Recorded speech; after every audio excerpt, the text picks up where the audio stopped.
I was like, shut the flip up, man. Shut up. Just shut up.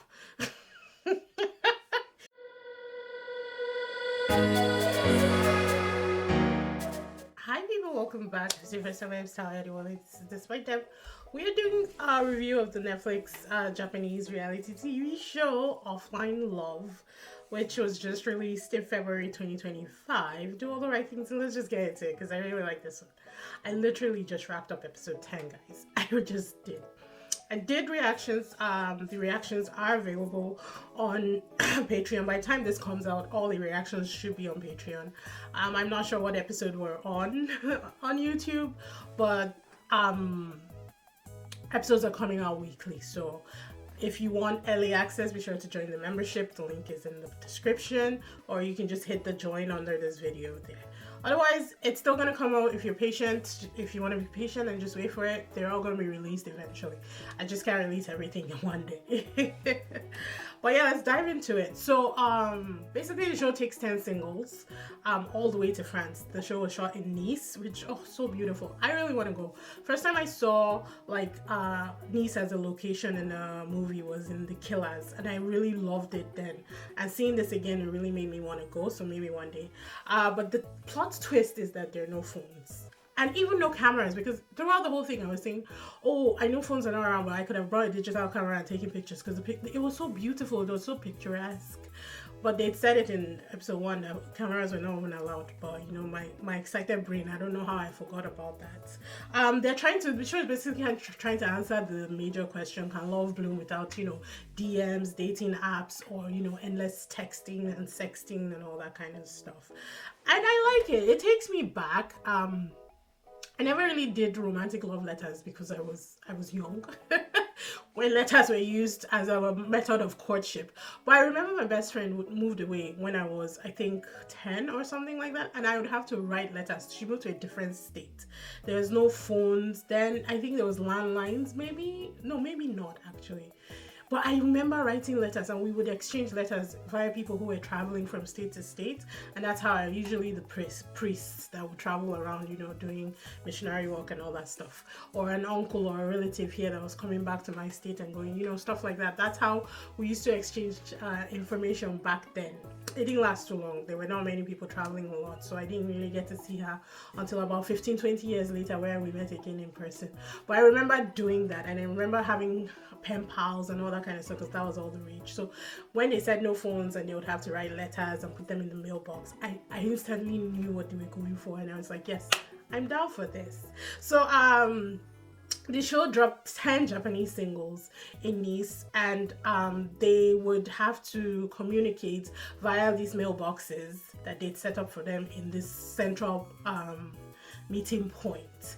They locked their phones away in their lockers and put the key in the bell, so they had no access to their phones. They provided them with money and credit cards and a guidebook. The guidebook was a way for them to identify the people on the show, and that's how you'd know that this person was on the same show as you and a single that you could potentially date. I think it was honestly a fresh it's a fresh take on dating in this world where I'm not dating, guys. I've been married coming on 10 years soon. Yeah. I'm happy because it's not easy, guys. We put a lot of work in our marriage, and it's bearing fruit, and I love that, you know. But in this dating climate right now, I have a lot of single friends who are just done because it is an endless parade of nonsense that they keep seeing, both male and female. So I really feel for a lot of single people having to deal with all of that crap right now. But it's such a fresh take on dating, and it really removes all these distractions for you. It's like Love is Blind and Singles Inferno combined together, you know, without, you know, all the heated sex and all the lies. Or heated sexualism, or I guess sexiness, I guess, because there's not really much in Singles Inferno. But then none of the lies. It's basically blind dating, but I don't know how to describe it, but I just liked it. I liked it. The pros of this is that it gives you this old school romance feel. And I kind of like that about it. The location is beautiful.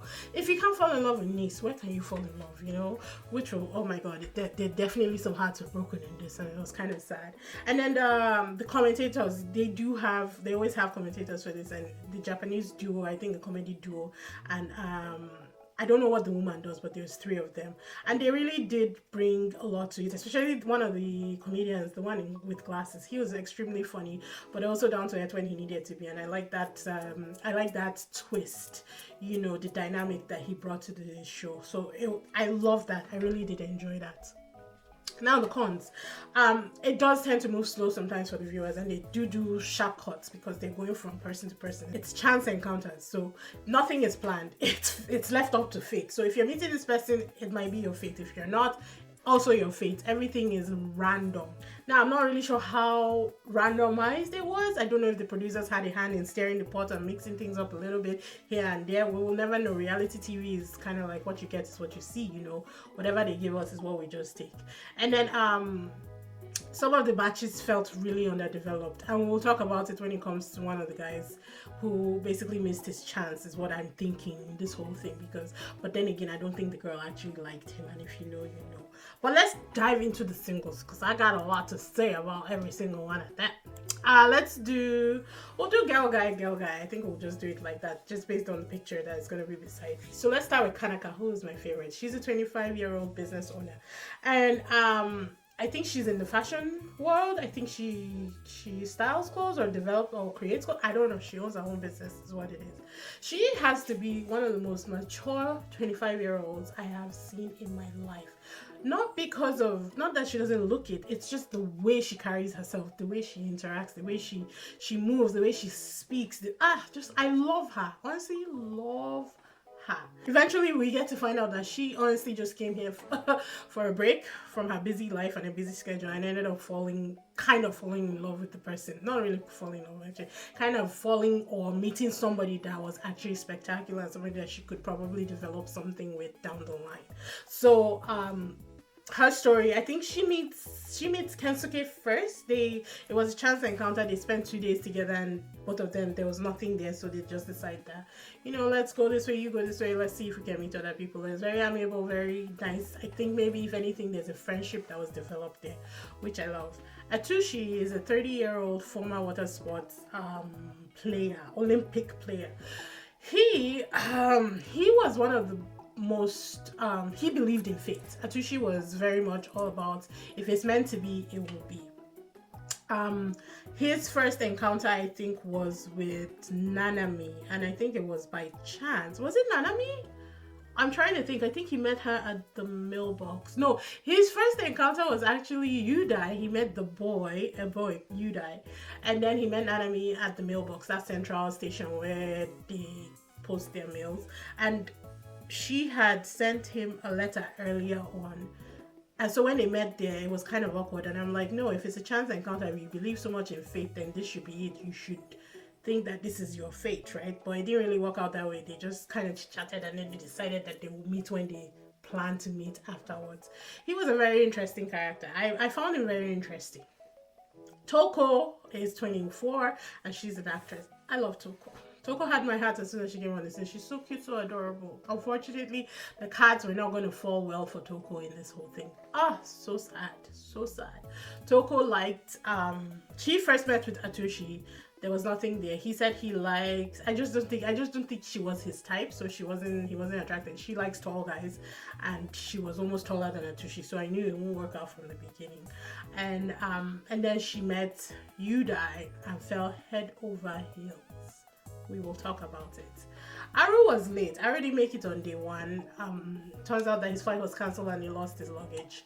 But he finally made it. He's a 30-year-old dancer, professional dancer, and choreographer. He also does some fitness training on his off-season. Aru, I was so excited for Aru in the beginning, but he let me down so bad. Aru met Toko first. Then she introduced him to Sho and Mimi, and then he kind of fell for Mimi. We'll talk about all that dynamic later. Let's just finish the introduction of the characters first, the singles.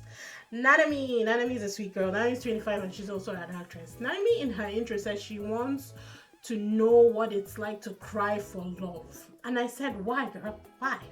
But guess what? By the end of this, she understood what it's like to cry for love in the best way, which is good because you don't want it on the other side. But why? Why? She also said that she wants somebody who has lived and known pain and suffering.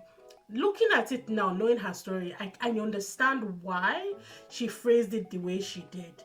Because she's been through a lot as well. Her mom's been divorced, I think she said 2 times or 3 times or something like that. So I can only imagine the amount of prejudice that she has to deal with on a daily basis, knowing how, you know, all these things, especially in a country like Japan, how it's looked upon for a woman who's been divorced, much less a woman who's been divorced 3 times, you know. So I get it now, why she said the things she said. But in the beginning, I was like, girl, what you talking about? Why do you want struggle love? Why? What are we doing, you know? But I totally understand her now on the other side of things. Kensuke is a 24-year-old comedian. Kensuke said he came here to eat. I think that's what he told Kanaka when he was having dinner with her. He's pretty chill. He's so pure. I really did fall in love with Kensuke at the end of this thing. Honestly, I loved it. I just loved it.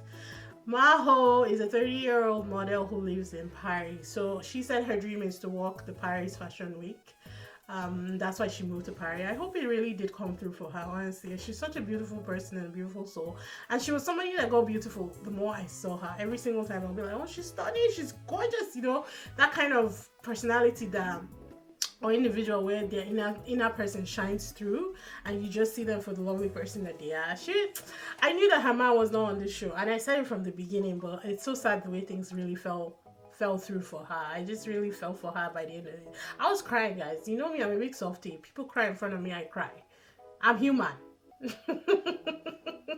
It is what it is. I didn't cry every episode, but Toko made me cry. Lord, Toko really did a number on me, that's for sure. Sho is a model and also in university. I think he said that he's studying physical education so he can teach high schoolers. He's 22 years old. He and Mimi had a chance encounter. They met by the beach and they kind of stuck together for a couple of days until, you know, the older guys came into the picture. Mimi likes older guys, so she said. I actually didn't mind Sho. He was giving bad boy type. I kind of like it, I dig it. Honestly, I'm not mad at it. And he surprised me, which I was very impressed by. Mimi is a 20-year-old part-time worker. That's how she was described. They didn't say anything else. Mimi is fiery, feisty, and the life of the party. Mimi is an interesting character. She was the one who said that she likes older guys. The older, the better. So even when she was interacting with Cho, who's only 2 years older than her, I really didn't think that things would go the way that Cho was thinking it might or hoping that it might. Especially when Aru came into the picture. And Aru is 30 years old. You know, he has beards. Mimi likes a guy with beards. He's well-traveled. He seems like he lives an exciting life. And I think that that's what attracts Mimi. I knew that things were not going to work out for sure. I just knew that they should have called it quits there and there, you know. And then last but not least, Yudai, who's a 24-year-old model and actor. I feel like he's an actor. I can't really remember right now. Oh, Yudai is an interesting character. He has a sweet tooth. Came here to find the love of his life. Or was that Yeah. Was that Kensuke? No, I think it was Yudai. He was interesting. He had this fated chance encounter with Maho in a church. And if that's not fate, what else is it, guys? When you meet somebody in a church, you know? She falls head over heels for him, you know. He had a lot of girls. I think he had the most girls chasing after him in this entire thing because he had 3 women chasing after him, which is more than 50% of the women that were there anyways, you know. But he had only eyes for one of them. No, he had 2 women chasing him and he liked one. She wasn't actually chasing him, you know. But Yudai was it was an interesting dynamic, that's for sure. So let's check out the Congo line that was going on. Yudai liked Nanami. Nanami liked Kensuke. Toko liked Yudai. Maho liked Yudai. Mimi liked Sho for like 5 minutes. Then Aru and Atushi. Atushi and Aru liked Mimi. Kanaka liked Cho. Cho liked Mimi at first, then switched to Kanaka. I don't know if Kanaka liked Cho, to be honest. It's a very gray area with Kanaka. Let's just put it that way. But do you see the intertwining lines that were happening? So let's start with Kanaka. up there. So she at first met with Kensuke, nothing was really going on. Then at this first dinner party where they introduced everybody together, Sho walks in and something shifted in Kaka, guys. It was very subtle, but there was a change. I saw it. I don't know if I'm alone. Let me know in the comments if you saw the shit, because she kind of sat up straight and fixed her hair. Not in a I want you to notice me kind of way. She wasn't even looking at him, but something changed. Then Cho was still feeling Mimi, but Mimi, Cho, and Aru had this whole discussion earlier the night before. I think they'd been together, and Mimi walked away, and Cho had told Aru that I'm interested in Mimi. Aru didn't really say anything. When Cho goes to the washroom, Aru says, oh, I was going to ask you out. He was talking to Mimi, but Cho says he likes you or something like that. Mimi was like, yeah, ask me out. Let's go. Where you want to go? Mimi was like, I'm down. Here's the thing with that scene. I thought it was a little shysty shady. Just a smidge, not too much. She's not dating any of this guy, so I wasn't really hell-bent on her being, saying, oh, she's cheating, she's doing it. It's not like that. I just thought that she didn't need to do it behind Cho's back, because as soon as Cho came back to the table, they switched the conversation. It's like, no, you're making yourself look guilty when you have no cause to look guilty. You are not dating any of these men. Nothing is set on stone. It's day fucking 2. Sorry, I gotta stop cursing. I really do. It's day 2. You don't owe anybody anything. You only owe yourself happiness. So she could have easily said that, yeah, I have plans to show, but if you're willing to meet, let's meet around 6 in the evening. Simple. Let everybody know what is happening. Be transparent, be open, and let's move on. Because in the end, she didn't meet up with any of these guys. Although that was Aru's fault, but we'll get to it. So when they all gathered, they give them this task. Everybody has on a day moving forward from day 3 to day 8. 2 people had the options to ask out somebody on a wish. I think they call wish letter. So it was like this grand, dates that they will do for the day. The 2 people who have the same location cannot ask each other out. So it turned out that Sho and Mimi had the same day and the same location, so they could not ask each other out. You have the option to swap your letter with somebody else, so you can ask the person that you like out if both of you have the same day. Now, Mimi was busy saying, oh, she doesn't know what to do, she's confused, she's this, she's that. I'm not really sure what switched for Sho. But Mans just stepped up and said, yeah, I've decided. And he, in front of everybody, he asked Kanaka out. It was very appealing and very sexy. I actually liked it. And I was very happy because he took himself out of the situation. Nobody likes a triangle, especially love triangles, He just like, boom, pam. And what he said to her was like, it's only day 3. I'm not going to stress anything. Let's just see how each day goes. Mimi was embarrassed because I think she definitely wanted to ask Sho, but I don't even know who she wanted to ask because what's her name? I think Toko? Somebody had taken her inside and offered to swap because that person also had a date with somebody else that they liked. Yes, it was Toko, because Toko and Yudai had the same date, and Toko wanted to ask Yudai for her wish, but she couldn't because they had the same date. So she talked to Mimi. Mimi was like, why don't you talk to Yudai and see if he will switch? And I'm like, if you really wanted to take Sho out, you would have switched with Toko, thereby opening it for you to take Sho on the dates. But it was fine. Sho ended up asking Kanaka. Kanaka said yes.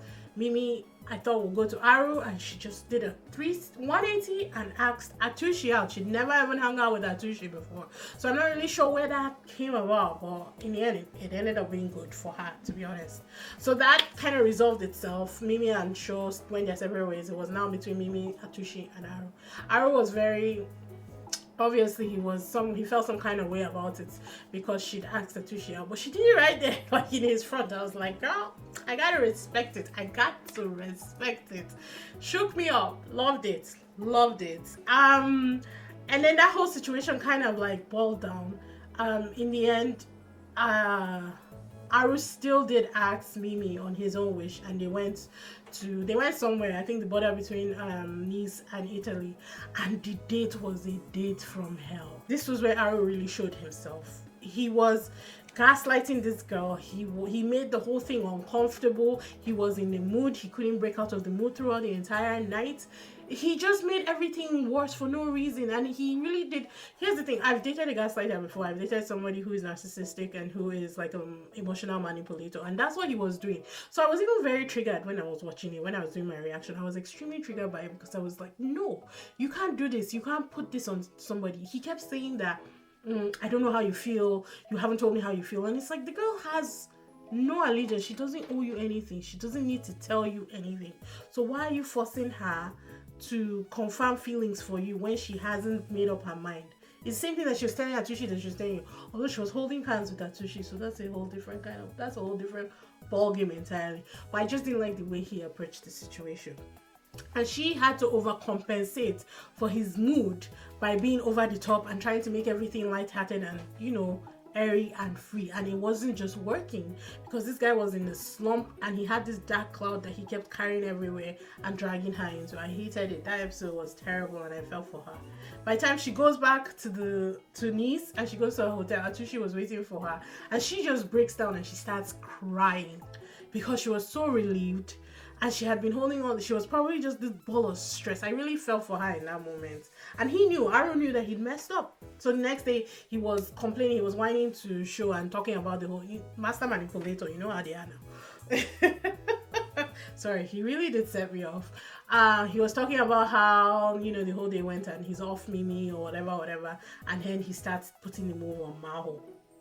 Maho at this point is set on Yudai, just as Toko is set on Yudai. So these two women are, chasing after Yudai, professing their love to him. He likes Nanami, but has only spent one day on Nanami because he used his wish on Nanami. And it's just not working out. Like, he hasn't had time to spend with her. He ends up breaking things off with Toko and Maho, without confirming his feelings to Nanami though. Even though he had a suspicion that Nanami liked somebody else. Nanami liked Kensuke. And it's just like, how do you just give it all up? Don't get me wrong, he did the right thing. He cut the women loose because he was not attracted to them, and I respect that.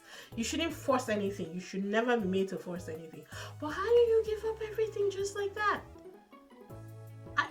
I'm impressed, because this one night he talked to Nanami. He said that on day 9 he would want to see her and talk to her. She's like, no, I have a date with Kensuke. He pushes. He says, if I see you in town, will you give me a few minutes? She is non-confrontational. The whole thing is awkward. She's stressed. She said, sure, if you see me, let's talk. So Yudai spends the whole day walking the whole of Nice, trying to run into them, and they keep missing each other. Kensuke and Nanami are just living their life, having their dates, and they kept on missing each other. For me, that was fate. You're not meant to be. Let it go, let it flow. Leave the girl be, And it also created a rift. Yudai and Kensuke were friends, but by the gathering of day 9, he couldn't even look Kensuke in the face because he was so upset that Kensuke gets to spend so much time with the girl that he likes, and he hasn't had time with her. But it's obvious that the girl doesn't like you like that. So what are we doing? It's the same way Toko was following him that he was following Nanami. And I just felt for all of them because it was just uncomfortable. The show was good. The show was amazing. Honestly, the show was amazing. I really did enjoy it. In the end, we did have 3 couples, I think. Kanaka and Sho were kind of a couple. I didn't really understand the dynamic at first, because I know that, something moved when she first saw him, but then there weren't really romantic feelings that was seen between them. They seemed to just be hanging out like friends. She then explains in her letter, she writes a letter on day 10. I didn't even think she was going to meet him, if I'm being honest. She writes a letter on day 10 explaining how love is not something that she takes lightly. Respect. It's 10 days. It's 10 days. I love it. She said that it's not something that I take lightly. I came here just expecting to have a break from my busy schedule. I didn't expect to find someone as wonderful as you. I would like for us to continue to get to know each other on our own terms, in our own time, back in Japan. Respect. I loved her for a reason. She proved it to me at the end of the episode. I loved it. It wasn't anything rushed. She's very mature, very level-headed, and I like that. And I hope that they're still dating. I really don't know anything about these couples, to be honest. None of them. I did no research whatsoever. I told you I just finished episode 10. I really love that. I liked how she respectfully just said everything that she needed to say and told him, finally confirmed that, yeah, she does like him, but she wants to take time getting to know him and see if they can build something back in Japan. Simple, easy peasy, lemon squeezy. Next couple was Atsushi and Mimi. These ones were very hot and heavy, and I don't know, I think they could last. If I'm being honest, I think they could last. However, Mimi falls in love very easily. Because by the end of it, she was already saying, I love you, you know? And they do have chemistry. They kissed. They were the only ones that kissed. They've been holding hands since day 5 or something like that, you know? They've been very physical with each other and everything like that. And they kissed 3 times. And I loved it. I was there for it. But I don't know about longevity for them. I think it's going to be hot and heavy. Maybe if they do communicate and, you know, they stick together, and I don't know. I really don't know. They're a couple that could go the distance, and they're a couple that could break up easily. So it is what it is. Let me know in comments if you know about these couples. I'll be very interested to find out. But they did match, and they had the best like chemistry out of the... No, they didn't. They had good chemistry, but they didn't have the best. The third couple were Nanami and Kensuke. They had the purest chemistry I've ever seen. Kensuke is so pure. Safeguard that man, please. Oh, they were using words like love too by the end of it. But in their case, I just found it refreshing, if I'm being honest, because Kensuke had said some... There's something about how he just understood Nanami, and I love that for her. He made a comment when they'd gone on one of their dates. He said, you're such a happy, bubbly person, and you show love to a lot of people, and people like that are usually unkind to themselves. I cried because he hit that nail on the head. I'd said it earlier that she seems like somebody who is not like, you know, who is probably self-deprecating. Is that the word? I feel like that's the word. That's how she felt to me. She also takes on a lot of emotions. It takes nothing to make her cry. She would think, and she would start crying. And that to me is a build up of just negative talk that you've done to yourself years upon years upon years. And the fact that he called it so easily. He is like one of the purest, easygoing people on this show. And the fact that he honed into that for Nanami and called it, I was like, yes. Hopefully they go the distance, because I think that his easygoing, carefree, you know, bubbly persona would hopefully seep into her and help her ease whatever it is that's going on. I don't know what kind of life this girl has lived, but she has lived, and I hope that them together will create something beautiful and magical. She really fell for him, like head over heels. Every time she would see him, she would run. I loved it. And by the end they were holding hands and they hugged, and I really liked that for them. I really did. The people who were left standing by themselves waiting for, you know, love and stress that weren't going to come were Toko had written to Yudai, but Yudai was waiting for Nanami. Yudai, who had written to Nanami, but Nanami had gone with Kensuke, and Aru, who had done a flip 180 and was sort of interested in Maho, but Maho had taken her devices and left. She left. She didn't even consider going to meet Aru at all. There was this one situation where Aru, when he completely flipped the day that Yudai had dumped or broken it off with Maho, he came in trying to console Maho, and he said, Yudai told me what he was going to say to you. And I was like, why? Why are you telling her that another man told you that he was going to break up with her? How does that help her right now? She's already down in the dumps. What are you doing? And then the second night where all of them gathered, he kept pushing and asking her, don't you want to talk to Yudai? This is your last chance. I was like, shut the flip up, man. Shut up. Just shut up. He pissed me off because I was like, are you helping? Or are you making things worse? Like, what are you doing? That's all I kept screaming. What are you doing, Aru? I do appreciate that he stayed with her and they had lunch together after, you know, Yudai had broken things up. I respect that he really tried to cheer her up. But it was bad from the beginning. The way he started, it was terrible. It's like, don't even bring him up. Yudai is past. Don't bring him up. She doesn't want to be reminded of the rejection. On and on and on. How is that cementing yourself in her life? Aru pissed me off. I'm not gonna lie. Overall though, it was a beautiful show. I'm dying to know if any of them are still together. Dying. And I'm also dying to know when we're getting season 2 and what country they're going to next, because this was a fantastic show. I kind of rapid recap this whole thing right now. It's still fresh in my head, so I wanted to just pour it out. I usually like to do my recap reviews immediately I'm done with the series. Sometimes I leave things out, but honestly, if it's left out, it's left out. So it wasn't meant to be. But I really did enjoy it. I felt really the soundtrack perfect. Every single song that they used in this was absolutely amazing. But that Gracie Adams, is that her name? I think so. Gracie Adams and Taylor Swift song Us, loved it. Oh, that one always it hits me in the heart every time. It makes it difficult for me to edit for YouTube, but honestly, I'll have it no other way, because that song was emotional, especially tied to the events that were going on whenever it was played. But the soundtrack for the entire series, they nailed it. The production was fantastic. The location, beautiful. I want to go to Nice. I don't want to go to anywhere in Paris. I just want to go to Nice. Anywhere in France. I just want to go to Nice, you know. The singles were pure. You know, season 1 is always like this. They always get fresh people. Even though there's an element of cloud chasing when it comes to these kind of shows, the season 1 singles are usually the purest of them all. And I think they did amazing with this cast. The cast that they found some solid people that really gave the show a lot of dimension, and the interactions were just beautiful. I like the way they all interacted with each other, even when they were rivals.